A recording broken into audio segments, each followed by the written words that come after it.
Hi. Thursday. Hi, Emma. Hi, Kelly. How was your day? My day was very busy. And we're not allowed to say busy anymore. Oh. Was that our last guest that said yes? That was our last Jennifer guest. She said busy should not be allowed in our vocabulary anymore. But you're the one who said it. I know. That's why I stopped myself. Bad. So what would be another word? Very filled.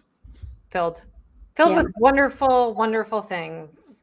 It's amazing. It's Thursday though, and I hear that I thought, we'd get a weekend here in Canada to just be apart, and it was Thanksgiving and it's a big deal over here. We get 3 days, but you guys also have Columbus Day, you were saying. Yes. What does that mean?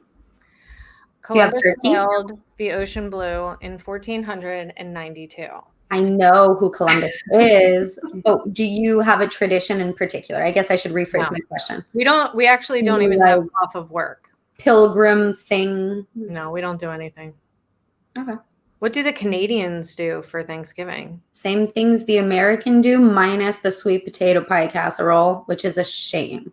Because I don't know who the genius is who mixed sweet potatoes with brown sugar, threw some marshmallows on there and torched it and was like, this is Thanksgiving. But I'd like to meet that person because seriously. And Black Friday. I mean, if you're watching Mr. Friday, Mr. Black Friday, or Mrs. No. That's the thing. Here it's, you don't have Black Friday? No. Well, we do by default because now we've adopted the thing, but we'll go into a whole Black Friday episode because I have so many hilarious stories. I actually have a picture, front page newspaper of the New Hampshire Times, not the Manchester, New Hampshire. That's where we were. And you see me running through a man's legs as he tried to cut in front of me at Best Buy 10 years ago. Whole story. I'd been camping there. Like I'd been peeing in a cup, so he wasn't getting there. Went into Black Friday, but now the Canadians are trying to do it. And, we can't. We just don't have the buying power that you guys do. We're 38 million people. Yeah. Well, we have a very special thing coming Black Friday that we will not discuss, but maybe we can make a whole episode about Black Friday and Emma's craziness. DVDs, when they were still cool, people, $2 at Best Buy. It was a thing. But what we do here, and I just said do.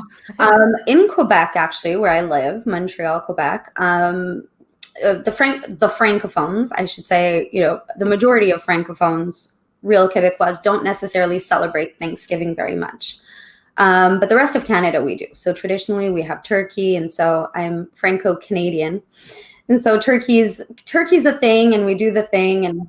But I think as all things, and I've said things 7 times, I'm very aware, traditions seem to be losing their like when I was little, it was such a big deal.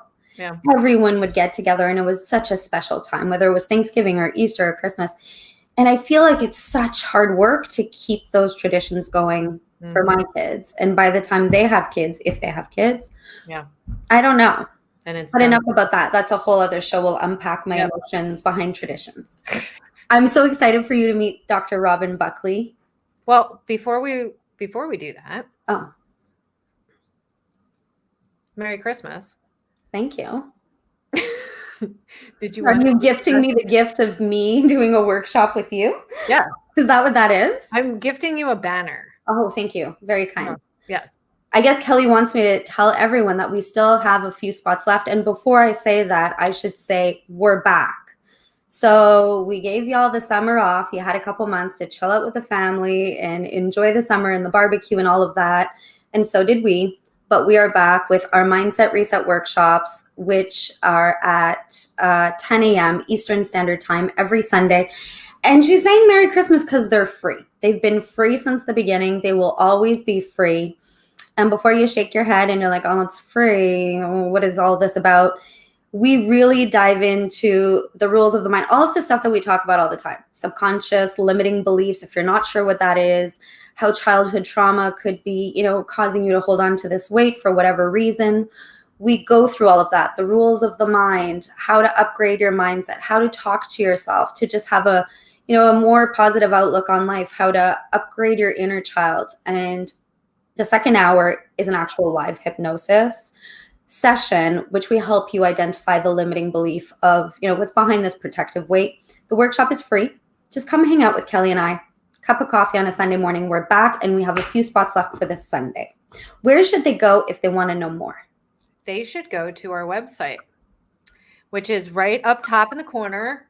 Look, thechemamethod.com, and we put a big banner up there because we're back and we're excited that we're back. So go sign up there. I think there's 3 spots left. There's a few spots left, yeah. Yeah. And the main thing that a lot of women say that they like about the workshops, I mean, besides hanging out with us on a Sunday morning,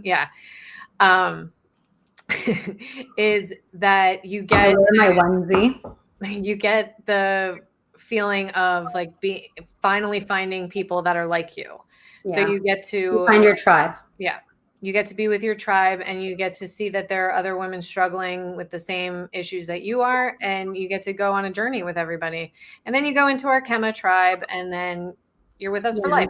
You're with us for life. And it's completely free. All we want is for you to come hang out with us and hear what we have to say, because the message is so important. We're all about ditching diets, but we don't just say it without, backing up what we say. We have the facts behind it. And the workshops are very important for Kelly and I, because it's a way for us to, have many people come and hear the message that we're trying to, to spread, that it is possible to reclaim your wellness, take control of your health, and it doesn't have to cost you anything. You have everything inside of you to take those steps and do that. And we have people from all over the world. We had, people from Spain, from England, people from Mexico, from Costa Rica, people from all over the world are coming to these workshops. And it's, it's always so heartwarming, warming. I can't say that word, but it tickles your heart.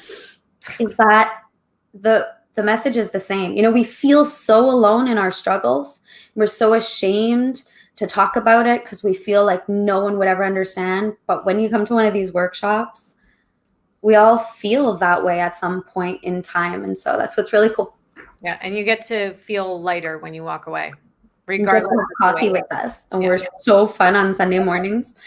Okay. I feel like Dr. Buckley needs a proper introduction. And so tonight's show is all about how to navigate through the transformation within our relationships. So romantic relationships, social relationships, our friends, families, coworkers. When we're going through change and we're so excited for ourselves and all of that jazz, and as we know, not everybody's always happy for us. How do we manage our expectations? What does that look like? And Dr. Robin Buckley is the woman to shed some light on that. She is a clinical psychologist, and she's also the creator of, I don't know what this means, but she created a proprietary coaching method. So let's bring her on and find out what that means. Boom! Robin! Robin! Welcome. Emma. Hold on. Welcome to Flip the Script. You get your banner here. Here you go. Woo! So welcome to the show. And as we do with all of our guests, this moment is all about you. May you share with our viewers who you are, but what is the journey that led you to what you're doing today? Yeah, so just as a quick correction, I'm not a clinical psychologist. My PhD is in clinical psychology, but there's a difference in the field between a clinical psychologist, which means you sat through a horrendous test and have that title, and then someone who is a mental health therapist. So I did that for a very long time, working in the mental health realm and traditional mental health fields. But what I found is that mental health very often is an intervention model. That when there's a crisis, then people come in for therapy or counseling. And for me, I like prevention. I like starting at a place where there isn't a crisis, learning how to build on your strengths so that when things get challenging, you know how to manage them, or you can tap into the strengths to manage them. So 100%. So what is your exact title for correction? I do apologize for that. That's okay. So the exact title that I use is I'm an executive coach and I'm a couples coach. A couples coach. Yep. And your PhD is in clinical psychology. Yes. That's so cool. It is. It was a great melding of my long years going through a graduate program. And then at the same time, right after I got my PhD, I then got my coaching certificate. And coaching at that time was not, not as cool as it is today. Yeah. Not as widespread as it is today. Yeah. Everyone and their mother. You can thank the pandemic for that one. Yeah. So it provided me the opportunity to do the two things I love, which is helping people understand the brain behavior connection, as well as helping themselves, because people are the experts of their own lives. We are. And we just help them clear out the cobwebs so that they can actually achieve the goals that they want. 100%. Exactly. And so what was the road that led you there? What's the journey of your life in a nutshell that got you interested in this kind of work? In a nutshell, I'd say my parents. My dad is a teacher his whole career. My mom was a nurse, and they emulated the idea that you can do what you love and still serve others. And honestly, that's what led me to follow this interest in working with people to help them help themselves. That I wanted to be able to, I certainly love figuring, what makes people tick and how to best use that information to help people.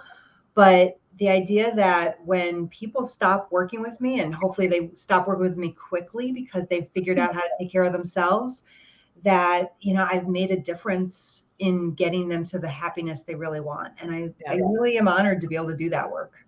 Yeah, it's very important that you don't become a crutch for other people, that then they need you for life.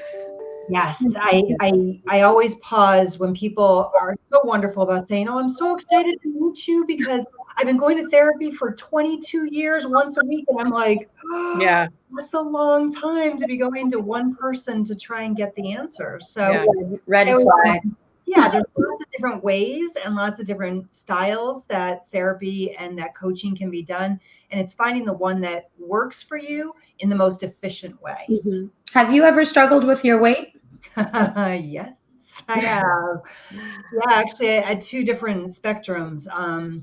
So when I went to college, I put on the freshman whatever. At some point, I stopped counting. And my mom was really great. My mom was a nurse, as I said. And when I came back that first summer after my freshman year, she said, "You know what? I signed you up at a gym because your younger sisters missed you, and I think she'd really love to be able to do that with you and work out." And I'm like, "Oh, okay." And she's like, "And we're going to be switching to this low calorie, not low calorie, but American Heart Cookbook way of eating because your dad has high cholesterol." And I said, "Oh, okay." Yeah. And all of that was true, but the real goal was to help me without saying, "Hey, what's going on?" So when I went back to college at the end of the summer, I called my mom and I said, "Mom, it's so weird. People literally don't recognize me." And she's like, "Of course not. You worked really hard and you got in better shape, better health." And I said, "Why didn't you say that?" She's like, "Because that's not what you needed to hear. Yeah. You're always good about helping other people. And I knew that was the way to get you to invest in yourself." Oh, so mom. Yeah, she's amazing. So that was one end of the spectrum. On the other side, when I was in graduate school, so ironically, I'm going through a clinical psych program. I'm working in a psych hospital, and I'm running eating disordered groups for young women. And I was going through anorexia at the time. Oh my God. So the irony is all the people who you would think would know the signs would come up to me and say, "Oh my God, you look great. Like you've lost some weight." And of course that only reinforces what I was doing, which was eating an apple and a plain yogurt a day and working out. Wow. Yeah, it was not, it's all about control, as you two also know, and some of your listeners might know, but when you're dealing with that, I wanted to find control, and everything else in my life was spiraling what I felt out of control. So I controlled what I could, which was my food. Yeah. And I'm glad to say that I've never gone back to that, but it's a conscious realization that eating disorders are an addiction. And 100%. like any other addiction, it's knowing that you can always fall back on that if you're not aware of the signs and conscious of what's going on. So yeah, I've been on both sides. And how did you get out of it though? Because you said I've never gone back, but anybody who's watching who's maybe going through something similar, or people who have no idea I have no idea what it would be like to be anorexic. Yeah. I'm on the other side of the, the binge eating side. But what does it feel like, and when did you hit a wall and you were like, something has to give? Yeah. It's horrible. Well, I'd love to say it's horrible from the beginning, but right at the beginning, it's not, because you are getting that positive reinforcement, unfortunately, from people, rewarding you and affirming what you're doing without realizing what they're really doing. And, there's sometimes an energy rush right at the beginning, but very quickly it overtakes you. And it's such a all encompassing obsession, and it's terrifying, but the obsessions are so intense, it's hard to stop. I would also like to say I pulled myself out, but it wasn't. It was my sister, who is one of my best friends, and she surprised me by showing up in my apartment to surprise me with a weekend visit. And as sisters do, I was changing in front of her to like go out, and she gasped out loud, and she's like, "What are you doing?" And I'm like, "What are you talking about? Getting changed. Let's go." She's like, "What are you doing?" She's like, "Robin, seriously, look at yourself." And I got pissed because I was being defensive. You're jealous. Yeah, and she walked out of my apartment, and I'm like, well, I had lots of not nice. Everyone else is telling you you're looking great. Exactly. And she went to the grocery store, and she came back with like 12 bags of groceries, because then she went into my kitchen and saw there was nothing in there. And I remember at that moment seeing the food come into my apartment. I curled up on my kitchen floor in the corner and just started sobbing, because I was so terrified that this food was coming in my apartment. And she sat down with me and probably sat with me for 2 hours saying, "This isn't good. This isn't normal to have this reaction to food." And she did threaten me. She said, "If you can't get this under control, I'm telling mom." And my mom is wonderful, but my mom doesn't take anything when someone is in health crisis. So my sister was really, she said, "You need to talk to people, and you have people around you in graduate school. You need to find some help." So it was really her support and her regular checking in with me. She came to visit me every weekend for months to make sure I was staying on track. Wow. And then from there, what I learned is, as I moved and as I got into new environments, the one thing that I learned was to tell somebody. Somebody had to know what my history was, in case. Keep an eye on you. Exactly. So that has been my guiding rod, that whenever, when I was younger and I was in more geographic transition, somebody knew, so that they could help me if I needed it. Wow. That's amazing. And what if somebody's going through this right now and they don't have a remarkable family, as you clearly do, who, you guys are very close-knit and supportive and non-judgmental. Mm-hmm. How would you tell someone that you're struggling with this? I think the challenge, Emma, is that you don't always know you're struggling with it. Yeah, to admit to yourself, right? Exactly. That it feels good to be in control of it. So if you have that awareness, then it is reaching out to someone saying, I don't know how to fix this, but this is all, this is how much I work out or don't work out, or how much I eat or don't eat, but it's having that awareness first. And that is really hard. I think my sister caught me right on the edge of when I was going to really spiral into a very much more challenging place. Yeah. So I think that when it comes to how do you help yourself, it's really having some kind of candid realization of, things don't feel good, and I don't necessarily know how to stop it, or even if I want to stop it, because there's something about this that is helping me. But how are you functioning on a yogurt and an apple and working out? Like at some point you're not weak. Like you're not telling yourself, as we get bigger, we're like, okay, none of my clothes fits. There might be an issue. I might need to stop and breathe. But aren't you just weak? Yeah. You are, but you get used to it. How does your I don't. It's you so. Do get used to it. And for a while, what's really scary, and I don't hear a lot of people talking about it, but at the beginning of a restrictive diet or disorder, there's a manic episode or a manic piece to it. So you get this rush of energy, and you don't need a lot of sleep, and you are just functioning, very much in a manic-y state. It's when that goes away that all of a sudden then kind of that realization of, oh, this doesn't feel good. But the option of going back to eating in a healthful way, that's not an option, because you want that control. I was coming out of an abusive relationship, and that's what, and the pressures of grad school, and that's what's triggered control. I wanted control over something. And it's not conscious. It's not like you say, well, what can I control? Oh, I could control food. It doesn't work that way. It's just all of a sudden, one day you're like, oh, I don't need breakfast. Let's see how, I probably could go even without lunch. And you find ways to justify it. Do you lose touch of your hunger cues? Because going to bed hungry sucks. You do and you don't. I mean, sometimes you want to be thin. Going to bed hungry is normal. Exactly. And it's almost a validation that you're doing a good job, because you're hungry, but you're able to control it, and you're able to ignore it, and look how good you look, or you think you look. Listen to what other people are saying to you at the beginning before, they actually do see what's going on. So the hunger cues are there. It's not that they all of a sudden go away. It's just that those become almost like the gold star, that what you're doing is truly in control. Yeah. How did you heal your relationship with food? Because you had that anxiety, right? When food, and you were going through all of that, how did you then get that under control so that you're not anxious when you see food, or that you're actually eating a full meal? How did you get that under control? That was hard. It was really hard. I mean, honestly, seeing how true, I can't say sad, how truly disturbed my sister was, and hurting her like that was really that a little bit enough of a shift that it was like, I started eating for her.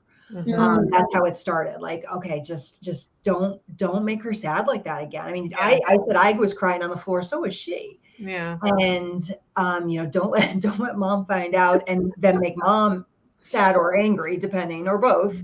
Yeah. So it was, at first I was doing it for other people, which isn't always the best place to start, but it worked for me. Yeah. And then over time it was trying to realize and starting to realize, and as I talked to people and worked with a therapist, that food was a way to simply fuel my body. It was not about what I looked like. It was how to be the strongest I could be. And I do pride myself on being a strong woman. So it creates a cognitive dissonance. Well, if I'm not fueling my body to be the strongest, I'm really not as strong as I think I am or I want to be. So that started playing a role in, okay, then the food is a method to be as strong a woman as I can possibly be. And that was the replacement thought for me of food is bad versus. That's what we say every day. Food is fuel. Yeah, it is. I mean, that is all it is. I mean, our society creates it into this emotional connection. Yeah, we eat to survive instead of survive to eat. Right. Exactly. How long did it take you from that point of sitting in your kitchen with your sister to getting to a point where you were comfortable in your own skin, comfortable in your body, and food eating wasn't consuming your every thought? Oh, that's a great question. I would say certainly it was a year before I really, really could see food in a more positive, healthy light. But very honestly, I think to this day, there are times when I feel my stress level go up. I can almost, now I recognize the signs. So it was probably about the last warning sign was probably 8 years ago. And I was under a lot of stress. My kids were still little, and it was just a really hard time. There was a shift in my career and lots was going on. And I realized I had gone I had skipped 2 meals. And I really do enjoy not feeling hungry.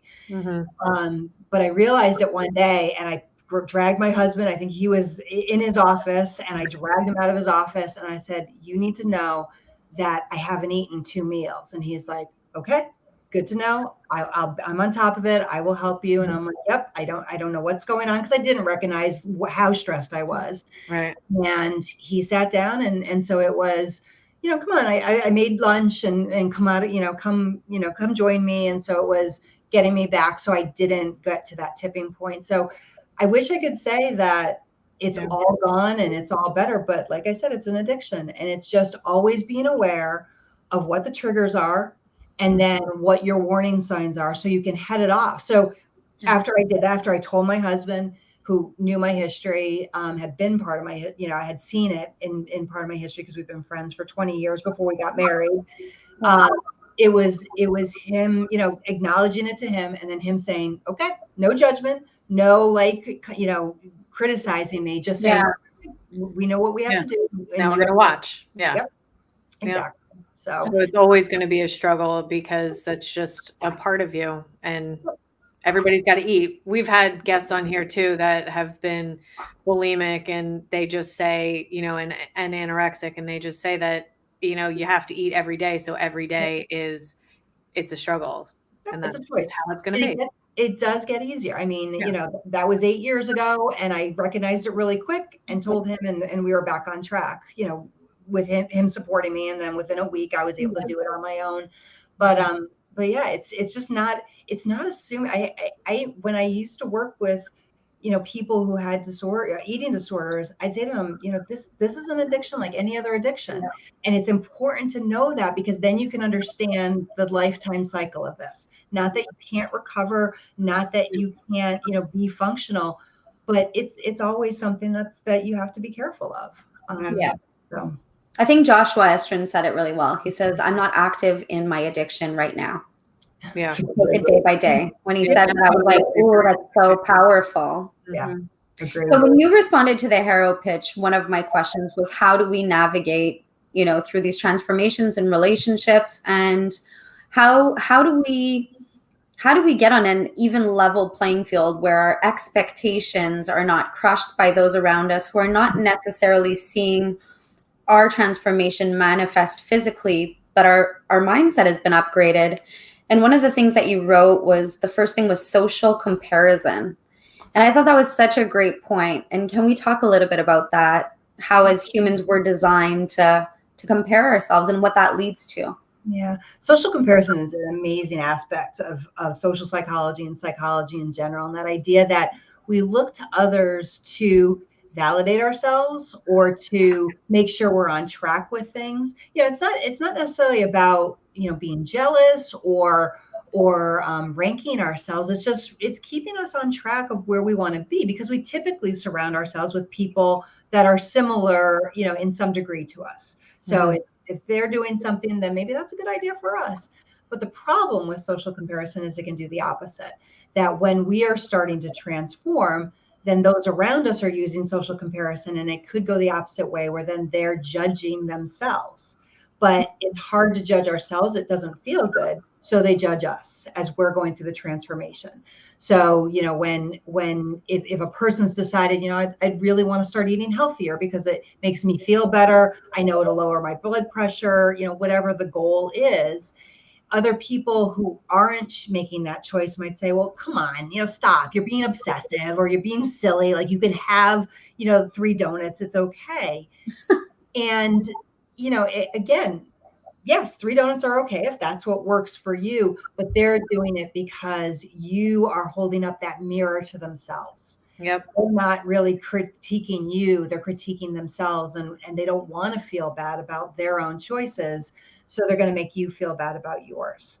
And that's where that social comparison comes into play, and can really make relationships very strained or very difficult when one person is changing and the other is not.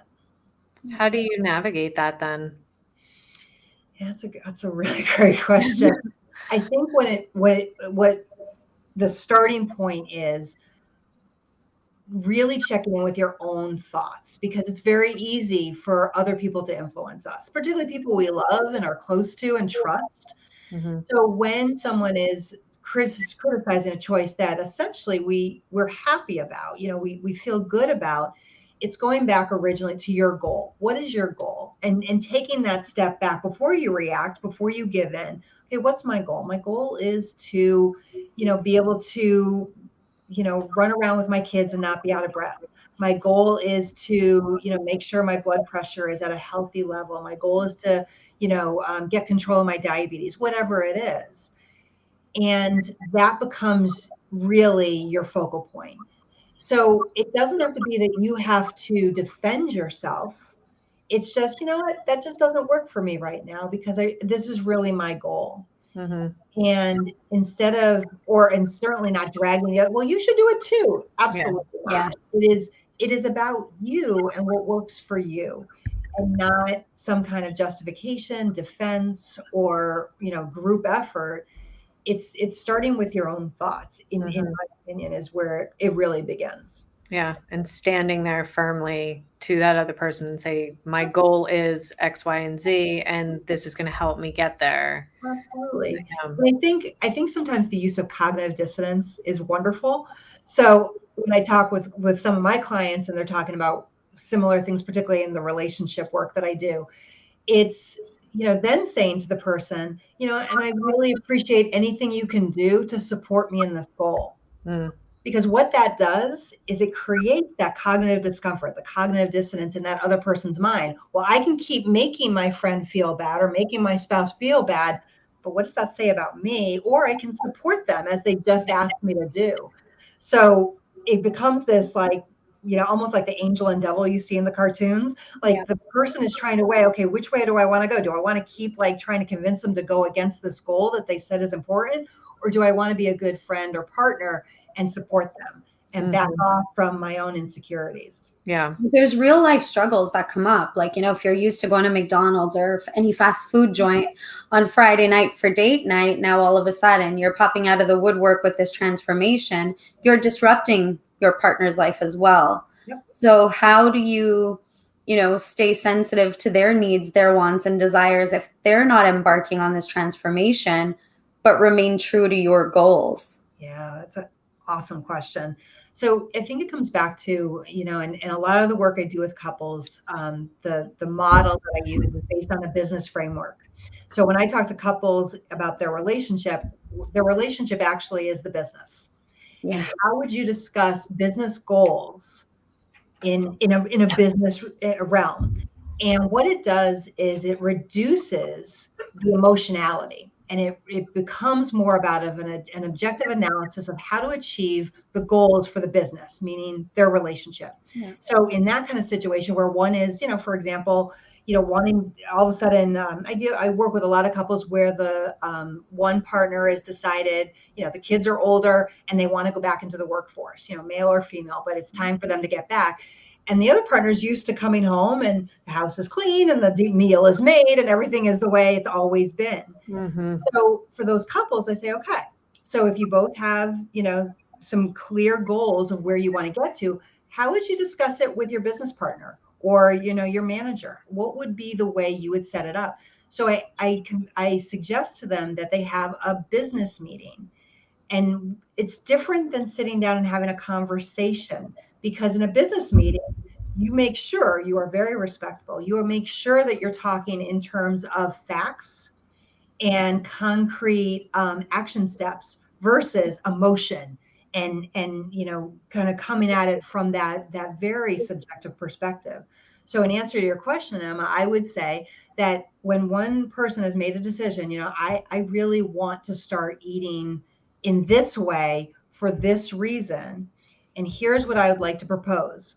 And then the other person gets to chime in. Well, here's where I'm not clear on this, or here's where that doesn't really work for me, and here's what I'd like to propose. And it becomes a discussion based on negotiation, not negotiation to change someone, but negotiation to see how both sets of goals can not only be met, but in some ways be aligned. Yeah. So, your example of date night at McDonald's. Okay, so how can date night look that maybe doesn't incorporate McDonald's, or does incorporate it, but how do we make that safe for the person that would just be too challenging to adhere to their goal, if you're stopping at, McDonald's. So because if it was an alcoholic, you wouldn't have a glass of wine in front of your partner. Exactly. So but with food, we're so oh, whatever. Of course you can handle it. Of course, you have willpower. It's not a big deal. I'm just going to eat these fries in front of you. You can eat your salad. And it's like, are you kidding me? Yeah. Right.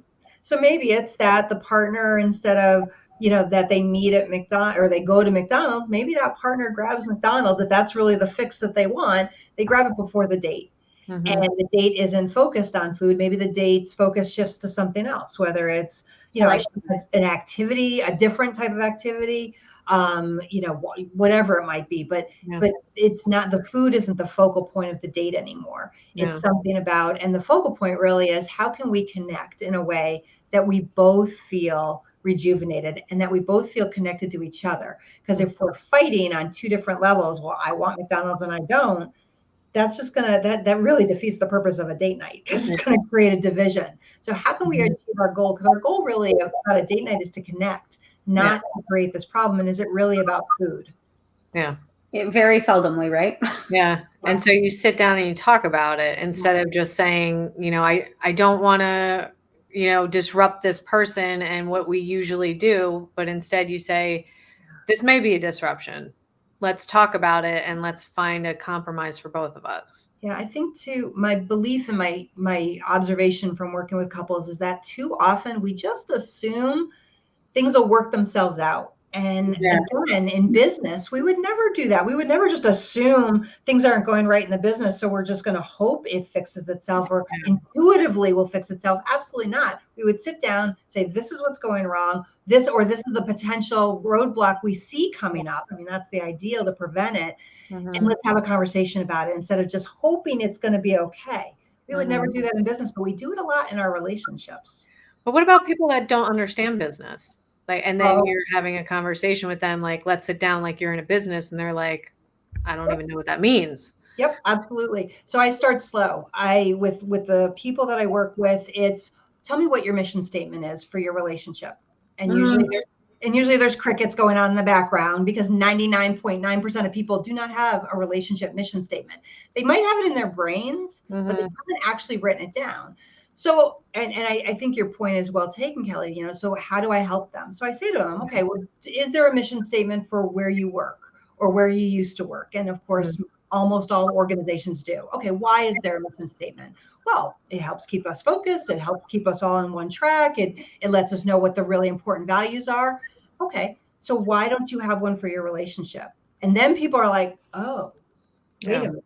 This is gold. Exactly. Out of all the guests that have, this is a good one. This is a good one. I talk to them about, okay, so when do you review your relationship? And they look at me like I'm, what are you talking about, Robin? I'm like, okay, well, in business, how often do you, or in any career, when do you sit down to review if things are going well, and how do you know that things are going well? Oh, well, at least once a year, I sit down for my annual review. Okay, why don't you do that with your relationship? And again, they just, I love the pause, because they, it's kind of hit them. And I'm like, again, check-ins are great, but a lot of times couples check in when there's an issue, rather than let's sit down and really talk about how things have been. And doesn't that sound familiar to when we're healthy and all of a sudden we're not anymore? And that's when we go to the doctors because ouch, something's broken. Right. Why not go before things are really in crisis? So I don't work with couples who are in crisis. That is truly therapy, in my opinion. Like, you go to a therapist and do couples counseling when things are really, really wrong. And certainly if there's infidelity, abuse, addiction, a loss of a loved one that's really traumatized the couple, that's couples counseling. But couples coaching is about prevention and how to lay the foundation so you have a framework to move forward. So specific to what the two of you are experts in, if one is embarking on a more healthy, positive relationship with food that works for them, in a couples coaching model, they would have a protocol of how to sit down, present it to their partner, and come up with the plan of how to move forward. Because they already have, couples that work with me walk out of their approximately 12-week or 12 sessions, however they spread it out, with a electronic business plan for their relationship. Oh, I love it. They use it to I've had couples who will come back for like a booster session and say, yeah, Robin, we pulled out our protocols for conflict, and either this isn't quite working, so we kind of need your help tweaking it, or this really worked, but now we'd like to do something else. I love it. I always say we're the CEOs of our life. Exactly. We treat our homes like a business, right? Yeah. We do inventory. We have all of the things going in and out. Well, that's funny because one of the things couples actually seem to have a lot of fun with is when we talk about titles. So who's the CFO in your relationship? Because you can't both be the CFO. You can absolutely, the other person absolutely contributes and voices an opinion. And, certainly that should be, something that becomes a conversation. Yeah. But overall, who's keeping track of the money? Who is the fleet manager? Which is a new one that a recent couple. And I'm like, who takes care of your cars? Who's the one that makes sure that they're registered and they're just kind of the upkeep? Because if you both are doing it, you're kind of like working too hard. Why not just have one person who keeps track of it? Not that everything is on their shoulders, but they're just like, oh, wait a minute, your car is due. Do you want to take it in or me? But they're paying attention to it. So how do couples know to come to you before they're in crisis mode? Like, how are they like, you know what, everything's great, but maybe we should get a coach? Yeah. How does that happen? There's two basic groups that come to me. Either I've had a lot of young couples who are coming in at the start of their commitments that have watched, friends, family members, parents divorce, and they don't want to do it. They're super successful in their careers and they want the same success in their relationships. So they've started coming to see me to lay the foundation right from the beginning. The majority of my couples are couples where they say, we still want to be married. We still want to be together. We're just not as happy as we used to be. We're not quite as sad. We're not getting that. Yeah. And they have enough insight to, again, as we were talking about earlier, why wait until things are really like the disconnect is so big? Let's get in early. And you become the micromanager and the nagging starts and all of that.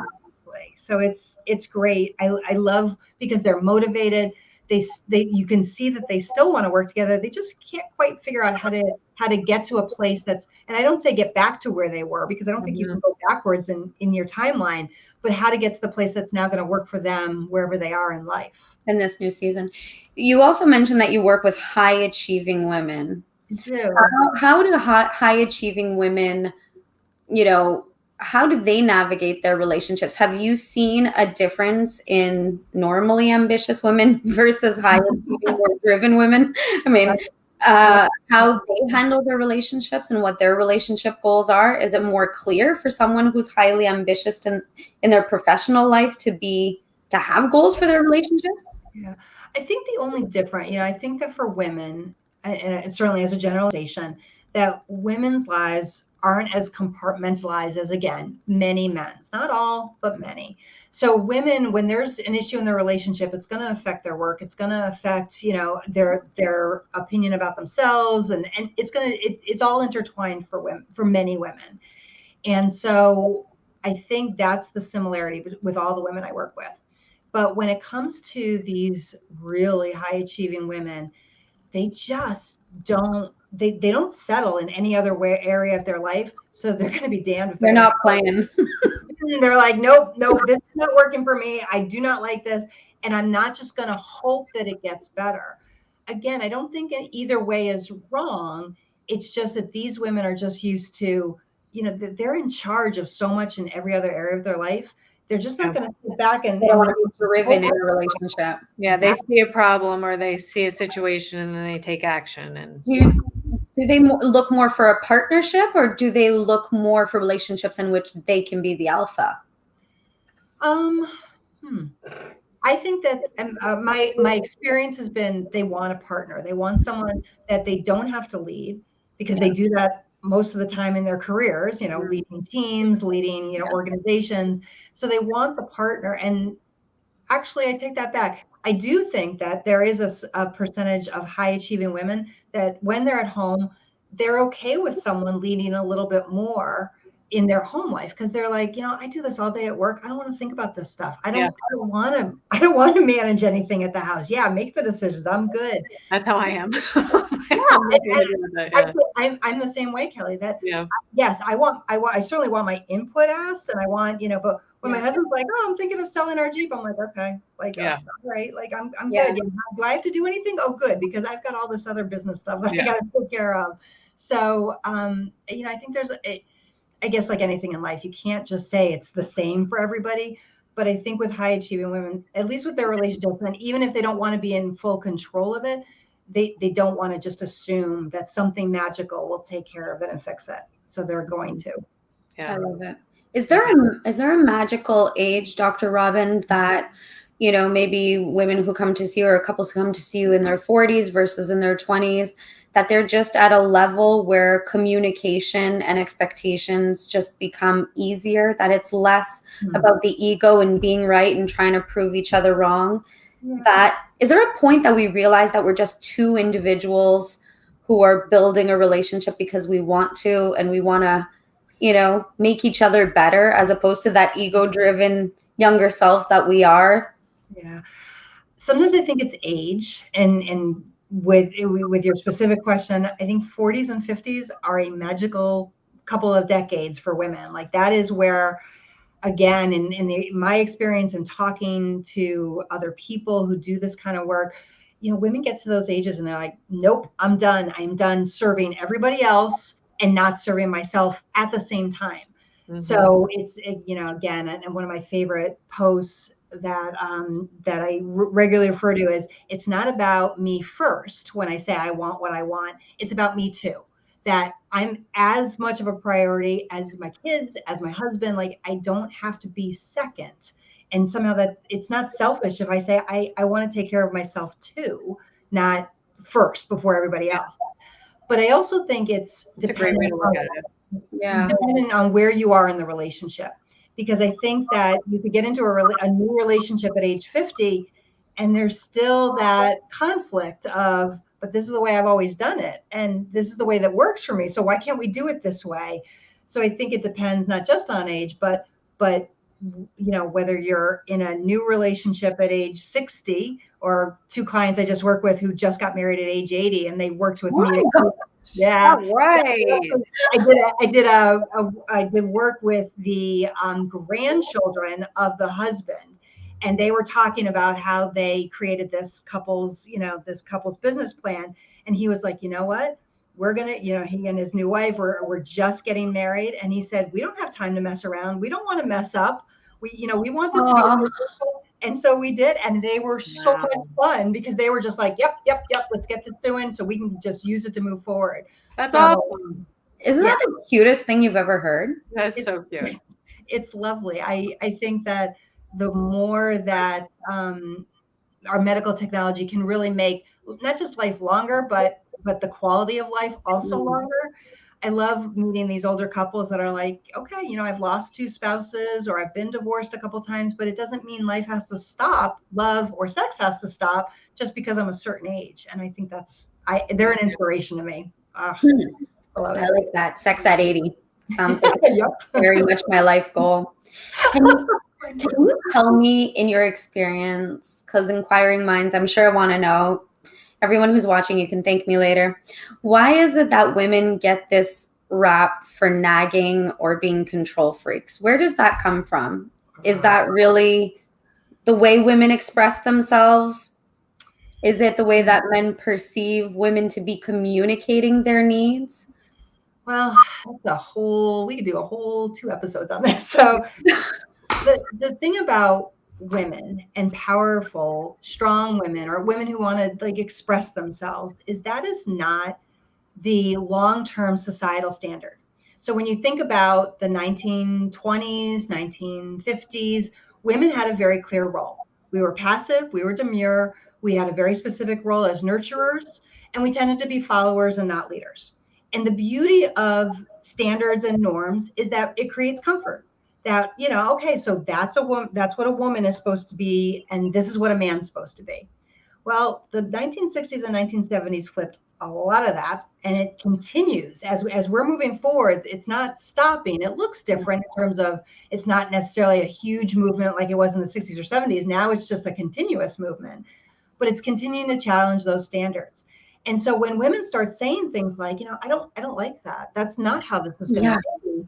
It's breaking that norm that we held for centuries. Yeah. And that creates a discomfort. So now all of a sudden people, including other women, but certainly, you know, men, are like, wait a minute, that's not how it's supposed to be. And they might not even realize it because they know they shouldn't be saying that out loud. So they shove it down, and then the covert bias bubbles up. And then it's like, oh, you're being a nag, or oh, you're just, you're just being a witch. Yeah. And those words try, intentionally or unintentionally try and bring women back to the traditional place of, you're not supposed to be talking. Yeah, my husband is not allowed to say the word nag. That word just goes right up my. It's like your socks are on the ground. I'm asking you to pick them up, but I'm the nag. I mean, did I miss something? Right. And it's like, where does that come from?